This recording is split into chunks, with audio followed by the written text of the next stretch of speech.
Question number 1. Ambedkar చైర్మన్గా గల ముసాయిదా సంఘంలోని సభ్యులు ఎంతమంది కలరు? ఆన్సర్ 6. Question number 2. ప్రాథమిక విద్యా హక్కు చట్టంగా ఎప్పటి నుండి అమల్లోనికి వచ్చింది? ఆన్సర్ 2010 ఏప్రిల్ 1 నుండి. Question number 3. మహిళలను గృహహింస నుండి రక్షణ కల్పించేందుకు రూపొందించిన చట్టం ఎప్పటి నుండి అమల్లోనికి వచ్చింది?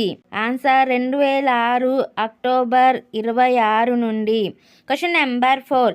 రాజ్యాంగ రచనకు పట్టిన కాలం ఎంత? ఆన్సర్ 2 సంవత్సరాల 11 నెలల 18 రోజులు. Question number 5. భారత రాజ్యాంగాన్ని ఎప్పుడు ఆమోదించారు? Answer 1949 November 26న.